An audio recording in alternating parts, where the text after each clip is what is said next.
Hi and welcome to Reseller News. My name is Rjpasini. Today is July 18th, 2018. Thanks for tuning in. I got some breaking news. I just received this information recently from a Google Alerts that eBay seems like it's going through some more problems again. They're having another layoff. I believe it's going to be 300 people being laid off, and I believe they want to do it by July 20th. In a minute, I'm going to bump out of here, and I'm going to take you over to that website. And I got a little video clip so you could hear for yourself. It was posted yesterday that the information came out, and I received an email today about it. So I just wanted to share it to all my new followers on here, and I just want to say to all my new subscribers, thank you very much for subscribing to Reseller News. I really do appreciate it, and I hope you get something out of it where you can get a takeaway from the information I provide. So without further ado, let's go to that window and check out those browsers I was talking about. Here we have over here, folks, eBay laying off hundreds of Bay Area employees. Now, if you look at the date over here, it's for July 17th, came out 2018. I always like to, emphasize that, I always want to stress the date out because I don't want people to think it was something that was 2 years ago or a year ago or whatever. But I do have another window opened up over here. As you can see, it's Google, and apparently there's been a lot more layoffs than just the 300. This is a new round of layoffs from what I can see here. I'm going to mute my mic here because I'll get a feedback, and I'm going to play this clip for you. And this came out from the KPIX Channel 5 news thing there. So bear with me for 1 second. I'm going to do it right now. I'm going to mute my mic. Thanks. Meantime, we learned today how many jobs eBay will be eliminating here in the Bay Area. The online auction house has filed a notice with the state saying it is permanently laying off about 300 employees in San Jose, San Francisco, and Brisbane. Those layoffs are supposed to be completed this week. eBay's profits have been declining in the past year. A company with offices here in the Bay Area has a new rule for its... Okay. I don't want to, go on to that. I don't want to jump into the other ones there because I'm concerned about what's going on with eBay. As you can see from that little brief news clip, they are having more layoffs. And what I wanted to show you guys, it's nothing new anyway, because if you do a Google search and you just type in layoffs at eBay, you'll hear other news. This one here is from ABC. I clicked that on here, and it says eBay to lay off 1,600 employees, cites economy. Okay, this one here, I don't see the date on it. I was looking for a date, but apparently it's just to give you an overview of how many people they're laying off. It says over here, eBay, whose online auction business has slowed, on Monday said it will lay off 10% of its employees, about 1,600, in a bid to streamline operations. About 1,000 full-time employees will be let go, eBay's largest staff reduction. The rest will come from temporary and part-time workers. Okay, now this is old news now, and I'm telling you why it's old, because John Donahue is the one that was in there. Okay, he was the CEO at the time. As we all know, Devin Wenig is the current CEO of eBay right now. So you see, this goes back to when Devin Wenig, from when John Donahue was in, when he was the CEO. So apparently, they must have been having little glitches and problems back then. You know what I'm saying? As far as I'm concerned, it doesn't seem like it's a too promising thing. I clicked on another one over here, and it says over here, eBay is conducting a mass layoff again in the Bay Area. But this story here, I was listening to a little bit. This is this guy here, this gentleman here. He is the president of PayPal, CEO, and this is about 5 minutes long. If I can get it to play, I'm going to have to mute my mic. Let's see here. Let's see what this guy has to say, just for those who are interested as far as what's going on with PayPal. Let's see if I can get this going. I'm going to have to mute my mic. You've been hearing from many of your investors. Let's talk a little bit about eBay. I'm sure you've been hearing from many of your investors who are worried that eBay is replacing PayPal as its primary payment provider. What are you telling them? The basic thing that we've been saying is that this is a very defined and expected path. When we explained that eBay was going to be mid-single digits of our total processing volume by the time the end of 2020 came, that we still were going to be the majority of their checkout going forward. We extended actually our relationship with eBay. I think everybody started to calm down tremendously, and you've seen our stock bounce back as a result of that. I still think that people are wondering is, why did eBay replace PayPal as its provider? Was it that they got a better deal? Was it better technology?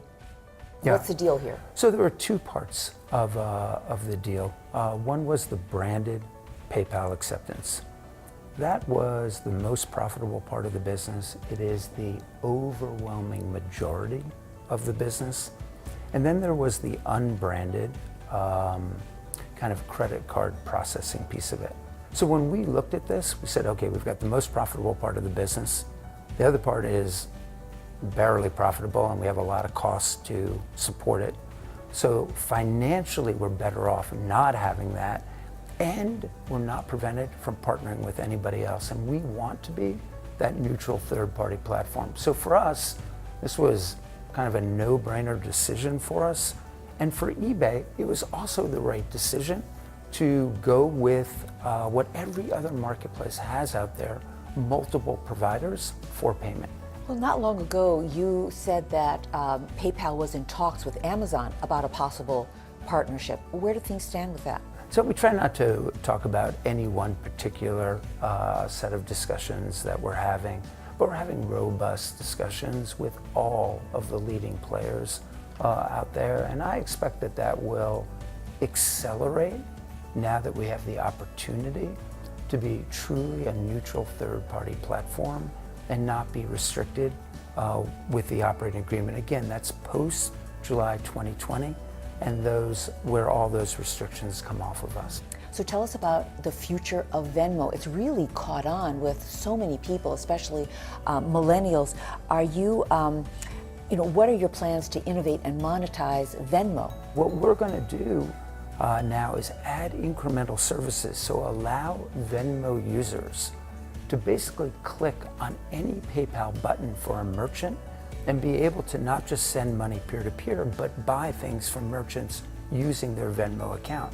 Just like we did with PayPal, which started off as a P2P service and then went to merchant services. We're doing exactly the same playbook with Venmo to start to monetize it that way. Mm-hmm.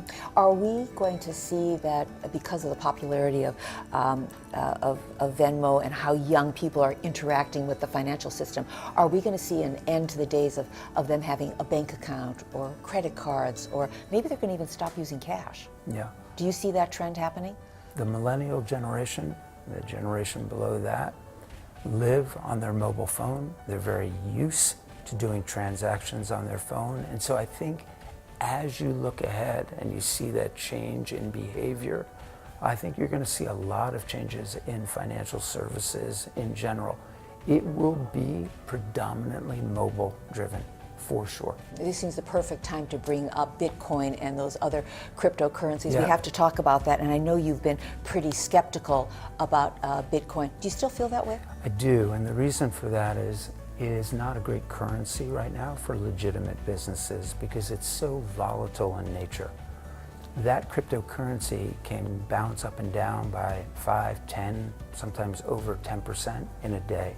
And if you're a retailer and you're working on a margin of 5% and that cryptocurrency turns against you, every one of your transactions can be below water. And so it just can't be used as a currency right now. So fast forward 5 years from now, what is PayPal? Think about us really as the operating system for digital commerce. That's how we're trying to build our platform. And for consumers, what we really want to do is provide a platform for basic consumer financial transactions that's simpler, faster, more secure, and importantly, less expensive. And I think if we can do that, you'll see us continue to grow quite rapidly and really be part of, kind of, in the next 5 years, the mobile revolution. Okay, folks, there you have it. That's what's going on right now, folks. I'm not going to keep sponging on it, keep pondering on this here.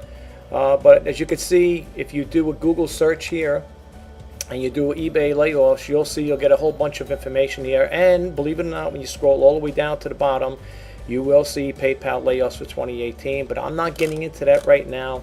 I just want to make this a short, brief news brief type of thing here, just to share the information with you guys. As we all know what's going on, maybe that's what eBay's, why it's so slow. Maybe because they're rolling out too many different things. They're trying to compete with Amazon. And I think, to be honest with you, I think they're hurting themselves in the transition of doing all these different, adding these features and programs and stuff like that. Although there may be people out there who may beg to differ. And everybody is entitled to their opinions and stuff like that. But I do feel bad, for eBay. I don't know what the future holds, and I've done videos like this in the past, a couple days back, about where is the future with eBay? I mean, are we going to be selling on eBay for the next 5 or 10 years, or I don't know what's going to happen with it, to be honest with you. A lot of people may say, well, it's not going to go away completely.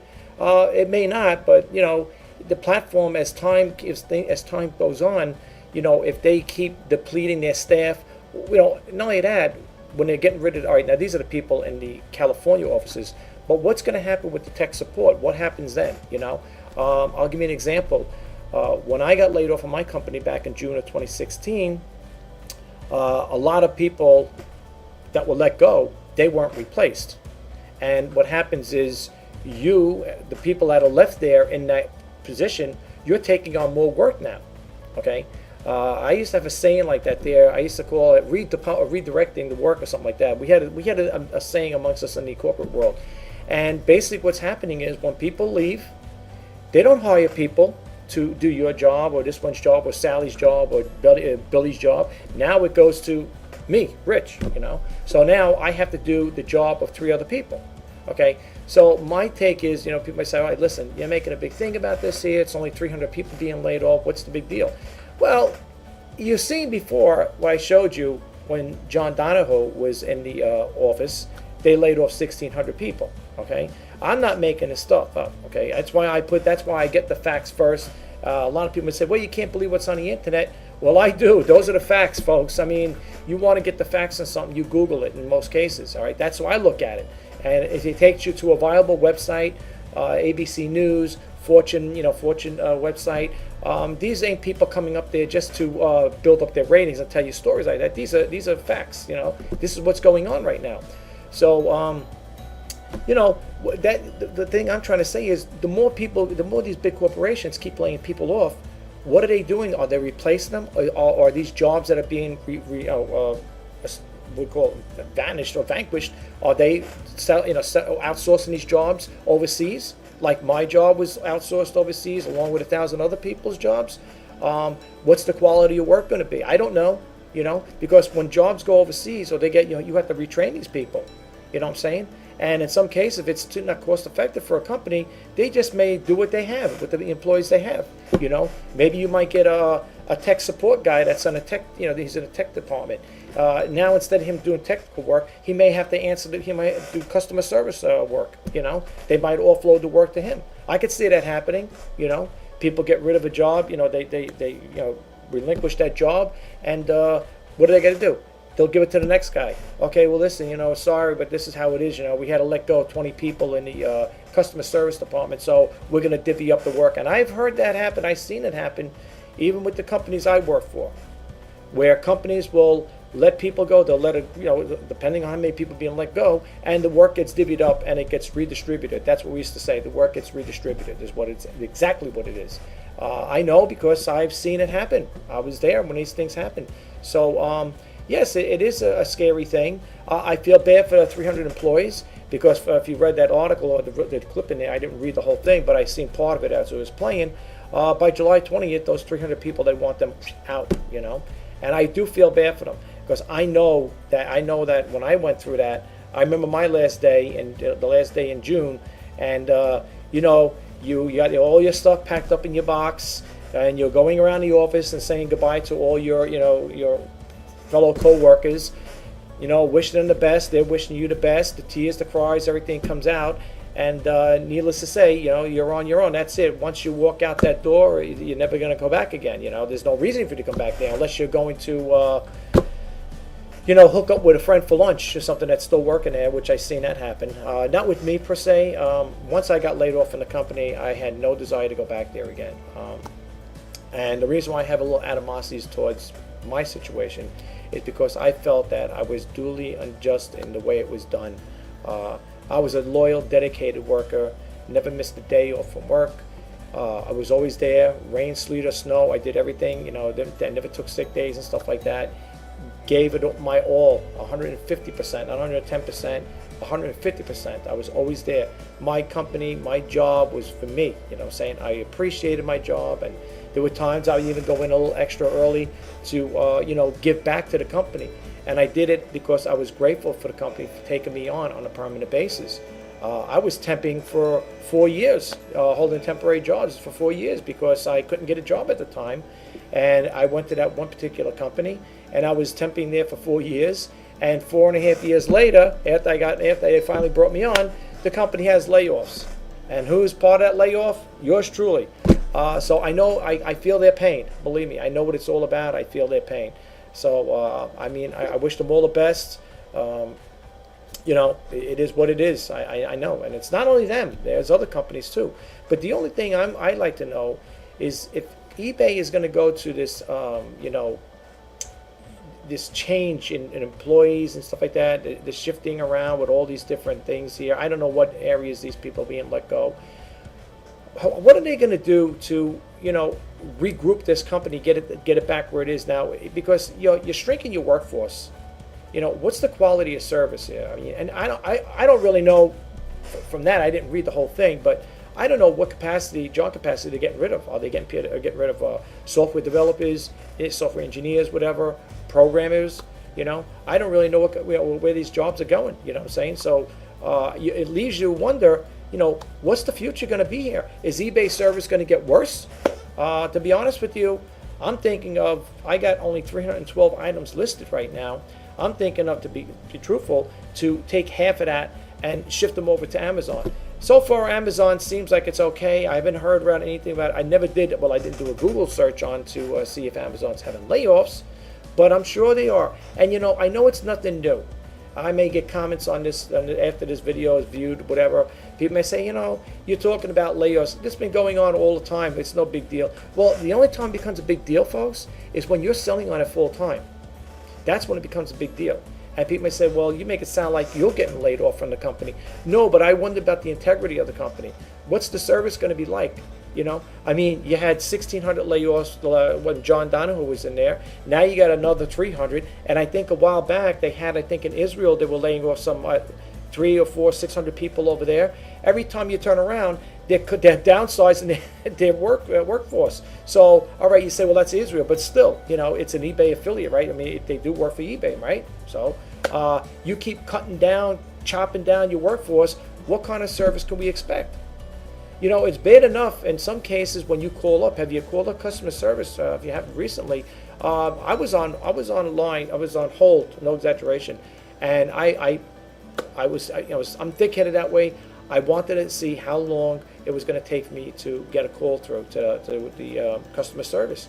And do you know, folks, I was on that phone waiting, listening to that music, which was driving me crazy. I didn't lower the volume down there, so I didn't want to hear it too much.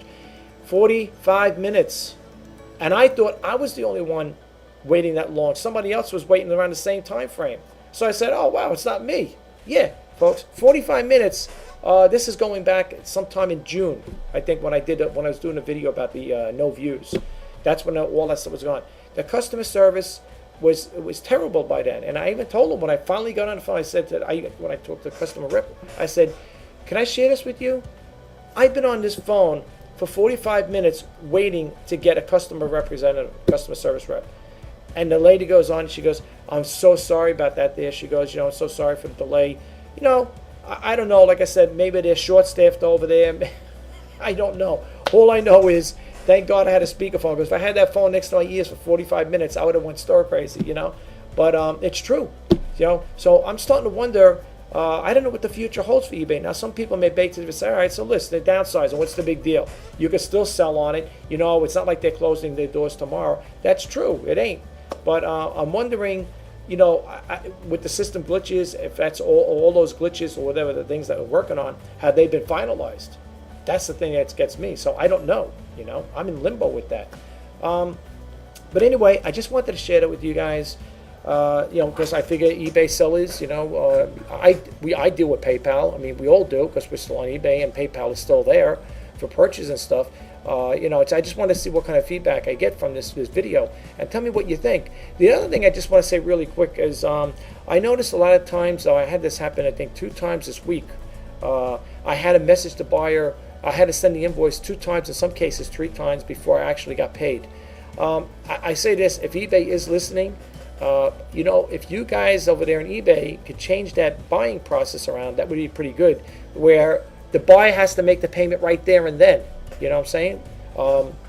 If you go to Walmart or you go to another big company and you're going to do a checkout, you check out. You know, you're there. You make the after you make your purchase, you hit that pay button. You're paying.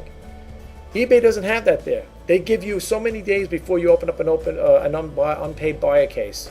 It shouldn't be that way. You shouldn't have to open up a case like that. And the thing with buyers, if a buyer is going to buy something, why do you got to make the seller wait? I went out to the storage area, picked this item up, get it all packed up, all ready to go, and I'm still waiting. I sent I sent them an email, and I sent 2, what do you call it there, resend invoices. Now the next thing I'm going to do, if I don't hear from them today, then I got to open up an unpaid item case. I mean, that's crazy. They really, if eBay wants to do something to make the system work a little better, you know, tweak it where they have it or implement it where once the buyer accepts the best offer, they got to pay immediately. You know what I'm saying? That would be good. I understand people have different circumstances. Some people wait for payday to get paid. I had a person say that to me once before. I'm sorry I didn't get back to you soon enough. Fridays, we get paid on Fridays, so I just wanted to make sure I had the money in the account before I paid you.